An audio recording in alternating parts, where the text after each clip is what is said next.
নমস্কার বন্ধুরা, আজকে আমি বানাচ্ছি খাস্তা ভাজা। খুব সহজে এটা আপনারা বাড়িতে বানাতে পারবেন, তবে ভিডিওটা আপনারা শেষ পর্যন্ত দেখতে থাকুন।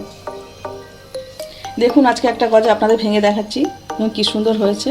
এই দেখুন কি সুন্দর হয়েছে, দেখুন ভেতর অবধি রস গেছে, কি সুন্দর হয়েছে। এখানে আমি 250 ময়দা নিয়েছি, স্বাদ মতো নুন দিয়ে দিচ্ছি, 1 চামচ মতন কালো জিরে দিয়ে দিলাম, 1 চামচ আমি অ্যারারুট দিয়ে দিলাম, আর 1/2 চামচ অ্যারারুট আমি দিয়ে দিলাম, 1 চিমটে খাবার সোডা দিয়ে দিলাম। এবার একটু বেশি পরিমাণে রিফাইন তেল দিয়ে দিচ্ছি, আরও অল্প করে দিয়ে দিচ্ছি। এবার সব উপকরণগুলো একসঙ্গে মিশিয়ে নিচ্ছি আমি।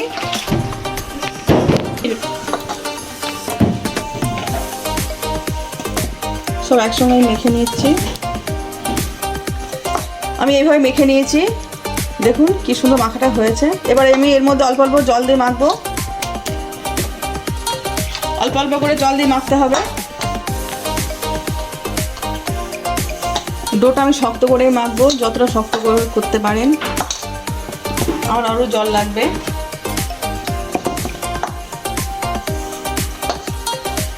ডোটা আমি বেশ ভালোভাবে মেখে নেবো শক্ত করে।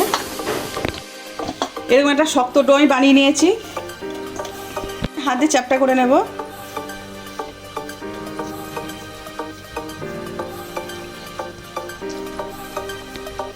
এবার এটা আমি বেলে নেব।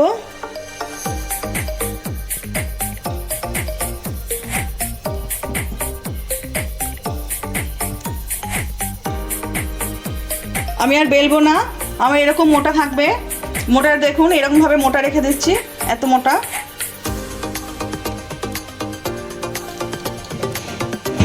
এবার আমি সাইডগুলো কেটে বাদ দিয়ে দেব।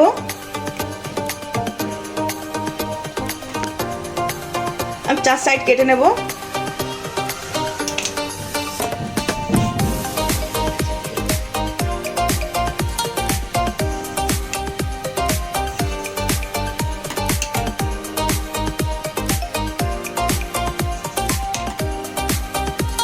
খাস্তা ভাজার পিস করে নেব আমি এইভাবে।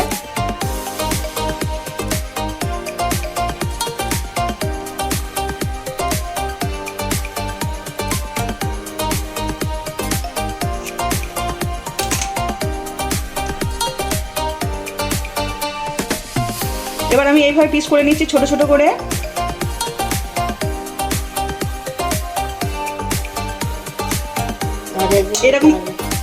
এরকম পিস করে আমি কেটে নিয়েছি। কড়াইতে আমি রিফাইন তেল দিয়েছি, তেল ঠান্ডা তেলের উপর আমি ছেড়ে দিচ্ছি। এতে গরম তেলে দেওয়া যাবে না, ঠান্ডা তেলে দিতে হবে।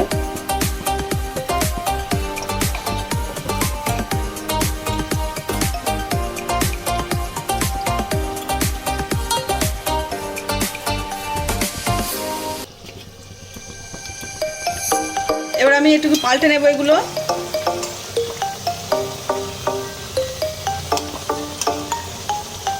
গজাগুলো লাল লাল করে ভেজে নিয়েছি, দেখুন গজাগুলো কি সুন্দর ফুলে উঠেছে, এরকম মোটা হয়ে গেছে ফুলে।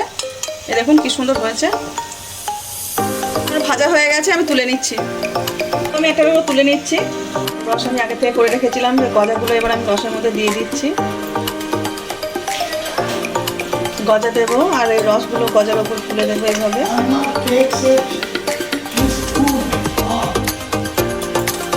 রস আমি দিয়ে দিচ্ছি এইভাবে।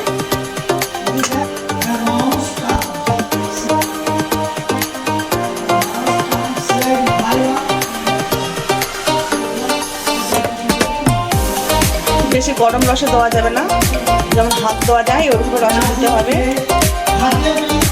এবার আমি এটা কিছুক্ষণের জন্য রেখে দেবো, যাতে গজাগুলোর ভিতরে রস ঢুকে যায়। 5 মিনিট আমি রসে রেখেছিলাম, বেশি সময় রাখবো না, আমার ভেঙে যাবে। এবার আমি রস থেকে তুলে নিয়েছি।